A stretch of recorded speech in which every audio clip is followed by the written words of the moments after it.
All right, buckle up because today we're embarking on a fascinating deep dive into the intricate world of horology. Mhm. We're zeroing in on a brand that consistently captures our imagination with its meticulous craftsmanship and an almost poetic connection to the natural world, Grand Seiko. Absolutely. A really special brand. They've just unveiled some stunning new cherry blossom themed timepieces, and well, these aren't just pretty watches. No, definitely not. They're a masterclass in design philosophy, technical innovation, and some truly strategic market moves. That's a great way to put it. Our mission today is to pull back the curtain, extract the most important nuggets of insight about these watches, and understand what they tell us about Grand Seiko's enduring appeal and its, dynamic place within the broader watch industry. It's truly remarkable, isn't it? What's particularly compelling about Grand Seiko is how they consistently manage to translate something as fleeting and ephemeral as natural beauty, like the cherry blossom season, which lasts for such a short, precious time each year. Right, just a couple of weeks sometimes. It's exactly into enduring mechanical works of art. These new models are a perfect embodiment of that unique philosophy. We're not just looking at surface-level aesthetics today. We're going to dive into the detailed descriptions and specifications, allowing us to go beyond the pretty pictures and truly understand the engineering, the artistry, and the profound why behind their creation. Making the intangible tangible, right? That's it, right there on your wrist. So, diving deeper into this philosophy, then, how does Grand Seiko truly embody this storytelling, especially with a theme as universally loved and culturally significant as the cherry blossom? It feels like more than just a decorative element for them. You've absolutely hit the nail on the head there. Yeah. For Grand Seiko, this isn't a superficial or, trend-driven aesthetic choice. Sure. Their relationship with the Japanese seasons, with the rhythm and subtleties of nature, is woven deeply into the very fabric of their brand identity, their design ethos, even their manufacturing processes. It's their distinctive signature. Mhm. A perfect illustration of this is the specific inspiration for one of these new dials, which isn't simply cherry blossoms, but something far more nuanced and poetic.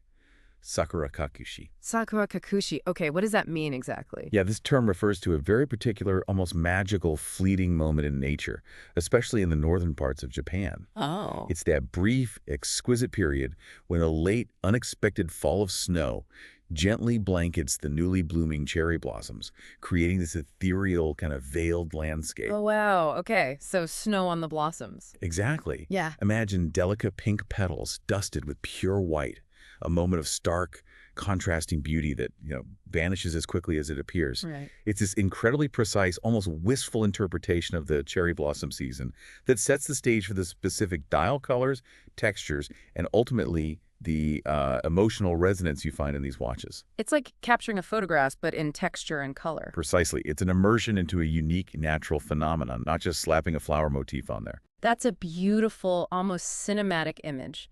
It instantly conjures not just the color, but the texture, the kind of movement you might perceive in that scene. Yeah. It's truly capturing a moment in time, both literally and figuratively. And that's precisely where Grand Seiko's true strengths, or perhaps their superpowers, you could say, Yeah, right? really come to the fore.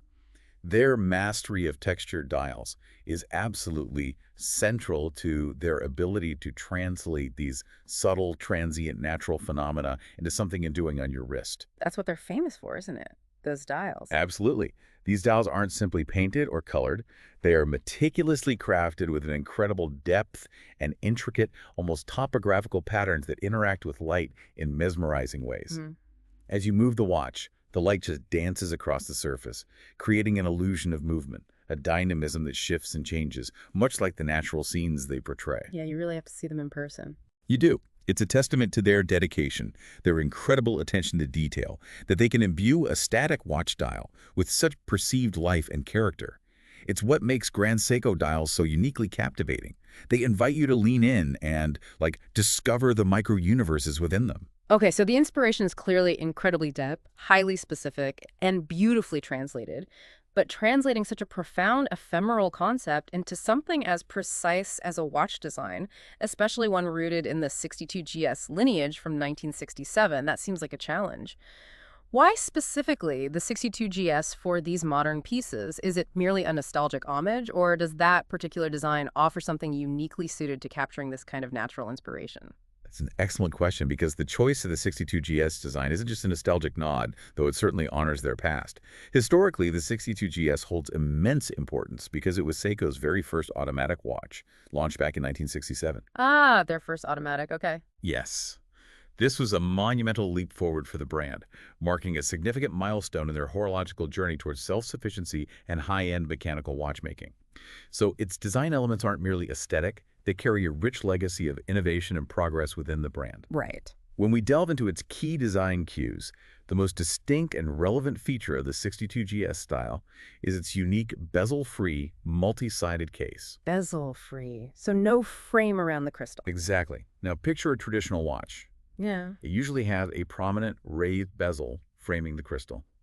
The 62GS, however, omits this. This specific construction allows for a much wider dial opening, essentially, a broader, unobstructed canvas for those exquisite textured dials we just discussed. I see. So it lets the dial be this star. Precisely. This maximized dial space is crucial because it allows the intricate details and patterns inspired by nature to truly dominate the visual presence of the watch, becoming the undisputed focal point. Removes any visual distraction, letting the artistry of the dial speak for itself. So it's a deliberate design choice that enhances the brand's unique expertise in dial artistry, not just bringing back an old look. It feels like a strategic blend of past and present. Precisely. And that's exactly why its return is so strategic for these modern releases. By reintroducing the 62GS aesthetic, Grand Seiko is not only paying homage to its own rich heritage and a pivotal moment in its history, but it's also making a very contemporary statement about its enduring design philosophy. The clean lines, the distinct case architecture, and particularly that wide-open dial space, offer a perfect stage for their cutting-edge dial craftsmanship, which remains one of their strongest distinguishing features in the luxury watch market. Yeah, definitely. In a world where many brands might shy away from such a bold, bezel-less design, Grand Seiko leans into it, understanding that it provides the ideal backdrop for their unparalleled textural work. It's a design that feels both classic and surprisingly modern simultaneously, showcasing their unwavering commitment to both tradition and innovation. It's Grand Seiko saying, this is who we are, and this is how we express our art. All right, let's zoom in on the star of this particular collection, the rose gold SBGH 368. Just the mention of rose gold tells you this is a serious statement piece, right? What makes this watch such a pivotal release for Grand Seiko beyond just its dazzling appearance? You're absolutely right to pick up on the significance of this piece. This isn't just a new watch. It's Grand Seiko making a, let's say, strategic power play in the luxury segment. Yeah. The SBGH 368 stands out because it's the first 38mm non-limited rose gold model in their heritage collection. First non-limited. That's important. Hugely important. Think about that for a moment. While Grand Seiko often captivates us with stunning, highly sought-after limited editions, a non-limited release, especially in a precious metal like rose gold, signals a clear intent for broader availability. Right, so more people can actually get one eventually. Exactly. It means this isn't just for a select few. It's an accessible luxury item for a much wider base of enthusiasts and collectors. This move follows the success of last year's compact titanium models, the SBGH 341 and SBGH 343, which were also introduced in the versatile 38mm size. Yes, I remember those. So this consistent push with the 38mm sizing, now extended to a non-limited precious metal, confirms Grand Seiko's clear strategy. They're aiming to broaden their appeal, positioning themselves firmly in the accessible luxury segment while unequivocally maintaining their high-end credentials. It's a smart move, capturing that sweet spot. A very smart move to capture a growing market that appreciates both precious materials and everyday wearability. That's a fascinating insight into their market strategy. It's not just about producing beautiful objects, but about how they distribute and position them.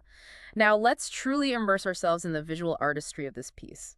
The 62GS style, combined with Grand Seiko's legendary Zaratsu polishing, for those who haven't experienced it firsthand, what do these terms really mean for the overall look and feel of the watch? How do they translate into the tangible experience of holding or wearing this piece? Okay, so the case design, as we touched on, is a direct homage to the 62GS, which means it retains that distinctive bezel-free, multi-sided profile. This construction isn't just a stylistic choice. It's what gives the watch its unique, almost sculptural presence on the wrist. It's designed to allow light to play off its numerous facets in incredibly dynamic and captivating ways. Right. And that brings us directly to Zaratsu polishing, which is Grand Seiko's signature technique. and, I mean, a monumental part of their luxury identity. So what is it exactly? Is it just very shiny? It's much more than just shiny. Imagine surfaces so flat and distortion-free that they reflect light with the clarity of a perfect black mirror. Wow. This isn't achieved by machine. It's meticulously done by hand using specialized tin plates by master craftspeople. My hand. Seriously. Seriously. The result is incredibly sharp lines, razor-sharp edges where polished surfaces meet, and brilliant, absolutely flat surfaces that reflect light with astonishing clarity. It's a level of precision that you can literally see and feel. That's amazing. The light just dances across the case, shifting from bright highlights to deep shadows as you move your wrist, creating a dynamic visual experience that's unlike anything else in watchmaking. It elevates the entire piece from a mere time-telling instrument to a piece of kinetic, wearable art. It's tangible quality. It's a tangible expression of the immense skill and dedication that goes into every Grand Seiko watch. And the dial itself, what visual story does it tell? Beyond just the coppery-pink color, does it truly evoke that Sakura Kakushi moment? The dial is absolutely the artistic heart of this watch. It's rendered in a stunning coppery pink hue, and crucially, it's not a flat, uniform surface. Okay. The texture is incredibly fine and intricate, meticulously designed to explicitly capture that fleeting moment when late snow covers the blooming cherry blossom. So you can almost see the texture like snow. You really can. When you look closely, you can almost perceive the delicate, irregular patterns of snow resting on the petals, or the way sunlight might filter through that scene. It's a subtle, almost ethereal texture that imbues the dial with incredible depth and an almost living quality, as if the scene is gently unfolding before your eyes. Mm-hmm. The hands, the applied markers, and even the carefully framed date window are all crafted in a beautiful rose gold plating. This choice isn't accidental. It creates a visual harmony, ensuring that every element on the dial visually resonates with the warm tone of the 18K rose gold case. Right, it all ties together. Exactly, creating a cohesive, deeply luxurious, and emotionally resonant aesthetic. It's a watch that invites close inspection, rewarding you with new details each time you look. And even the strap has a subtle thematic element to it, right? It's these kinds of details that really underscore Grand Seiko's dedication. Indeed, yeah. Every element is considered part of the narrative. The watch comes with an elegant brown crocodile strap, which, in a wonderfully subtle but powerful detail, is chosen to represent the cherry tree's trunk. Ah, nice touch. Isn't it? This completes the natural theme, connecting the ephemeral blossoms on the dial to the enduring foundational element of the tree itself. It's this meticulous attention to detail, this desire to tell a complete and evocative story through every component that sets Grand Seiko apart from many other watchmakers. It really speaks volumes. It speaks volumes about their commitment to their inspiration. Beyond the sheer beauty and artistry, what's powering this incredible watch? Let's talk about the movement inside. Is it as meticulously crafted as the exterior? Absolutely. Underneath that beautiful dial and visible through the see-through sapphire caseback, we find Grand Seiko's in-house Hi-Beat Calibre 9S85. Okay, Hi-Beat, explain that again for us. Right. The term Hi-Beat is incredibly significant here. It means the movement oscillates at a frequency of 5 Hz, or 36,000 vibrations per hour. Which is faster than standard movement. Much faster. To put that in perspective, many standard mechanical movements beat at 3 or 4 Hz. Think of it like a perfectly balanced, exceptionally efficient engine. For the wearer, this higher beat rate translates directly to an incredibly smooth, almost gliding sweep of the second hand across the dial. Yeah, it's mesmerizing. It really is. A visual pleasure that immediately distinguishes it from lower beat movements. From a technical standpoint, a higher beat rate can potentially contribute to greater stability and resistance to external shocks, enhancing accuracy over time. And the accuracy is good. Very good. Grand Seiko officially rates its accuracy for this particular movement at a remarkable +5 to 9.3 seconds per day, which is well within chronometer standards. Impressive. In terms of practicality, it offers a very robust 55-hour power reserve, meaning you can comfortably take it off on Friday evening and pick it up again on Monday morning without needing to reset the time. Handy. And in terms of functionality, it's a straightforward, highly reliable automatic movement providing hours, minutes, and seconds with a hacking feature. Meaning the second hand stops when you set the time. Exactly. Allows for precise, synchronized time setting along with the date display at 3 o'clock. It's a testament to their mechanical prowess. So, for someone considering this exquisite piece, what are the practical specifications they'd need to know? Give us the vital statistics and availability details. Right. For those considering adding this magnificent piece to their collection, here's the quick facts breakdown. The case measures 38 millimeters in diameter. Which is a really popular size now. It is incredibly versatile, tends to wear beautifully on a wide range of wrist sizes, moving away from the trend for overtly large watches. Its thickness comes in at 12.9 millimeter, substantial enough to feel robust and luxurious, yet still refined and comfortable for daily wear. Okay. The lug-to-lug measurement, that's the distance between the 2 points where the strap connects, top to bottom lug, is 44.7 millimeter, crucial for understanding how the watch truly settles and visually proportions itself on your wrist. Good to know. The entire case, as we discussed, is crafted from stunning 18K rose gold, meticulously brushed and Zaratsu polished. The dial is protected by a box-shaped sapphire crystal. Which gives it that vintage look. It does. It adds a beautiful, almost vintage charm with its subtle distortion at the edges, but also contributes to the optical depth of the dial, enhancing that textured effect. The caseback is also sapphire, offering a transparent view into the intricate mechanics of the Calibre 9S85. And water resistance. Is it just a dress watch? Not at all. For practical everyday wear, it features a screw-down crown and boasts a very impressive 100-meter water resistance. Oh, wow. 100 meters? Yes, meaning it's far more than a delicate dress watch. It's robust enough for everyday activities without concern for splashes or accidental submersions. That's great. This rose gold reference, the SPGH 368, is not a limited edition, which is significant for its long-term availability, and it will be available from April 2025 at a retail price of EUR 33,500 or CHF 32,500. So a serious investment, but a permanent part of the collection. Exactly, a statement of luxury and engineering prowess. Now, let's pivot our attention to something that feels like a truly innovative and incredibly strategic move from Grand Seiko. The introduction of two new references, the STGK-031 and STGK-033, in a much smaller 30mm steel case. This is quite a departure from some of their traditionally larger offerings. Who is this watch specifically for, and why is this particular size so significant in the current market landscape for luxury timepieces? This is indeed a very shrewd and, I think, forward-thinking move from Grand Seiko, and it directly addresses a key demographic that has frankly been underserved or maybe misunderstood in the luxury watch market for far too long. Interesting. Who are they targeting? Grand Seiko is explicitly targeting younger, more active women, and more broadly, individuals with smaller wrist sizes who desire a high-quality, mechanically sophisticated watch without resorting to overly large or overtly masculine designs. Okay. What makes this truly significant is how they're doing it. They are breaking the mold by releasing these watches without recurring to the usual formula of adding diamonds or putting cutesy flourishes on the dial. Ah, so no shrink it and pink it approach here. Exactly. This is a profound statement in the industry. It signifies a mature and respectful move away from the often simplistic token or overly decorative approach historically taken with many women's watches. Right. Instead, Grand Seiko is offering a sophisticated, design-focused alternative that emphasizes horological integrity, genuine artistry, and precision craftsmanship, rather than just superficial sparkle. Substance over sparkle. Precisely. It's about providing genuine quality, a distinct design language, and profound depth within a more compact, universally appealing form factor. It's a recognition that not all luxury for women needs to be overtly feminine in the traditional, often cliched sense. That's a powerful point. It's about substance and sophisticated design for a discerning female audience, which is, yeah, a breath of fresh air. And speaking of the size, these dimensions are quite petite for a brand that, as you said, has been known for its more substantial pieces. How do these smaller dimensions impact their wearability? They absolutely are petite, and that's precisely their strength. The dimensions are truly noteworthy. A delightful 30mm diameter, which makes it incredibly wearable and comfortable for smaller wrists, providing an elegant, understated presence. 30mm is quite small for a Grand Seiko automatic. It is.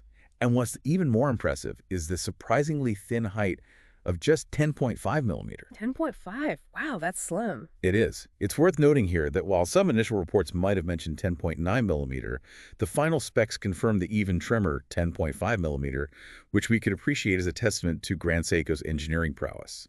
This makes these models the smallest and slimmest in Grand Seiko's current portfolio. Smallest and slimmest. Yes, a clear indication of their commitment to diversifying our offerings and responding to evolving market demands for more compact elegant yet robust timepieces. This thinness, especially for an automatic watch that retains significant water resistance, is a substantial technical achievement. Definitely. It's not easy to make things smaller and keep them robust. Not at all. It takes serious engineering. That's remarkable, especially the slimness combined with functionality. Despite their significantly smaller size, do these watches manage to retain that signature Grand Seiko quality and the integrity of the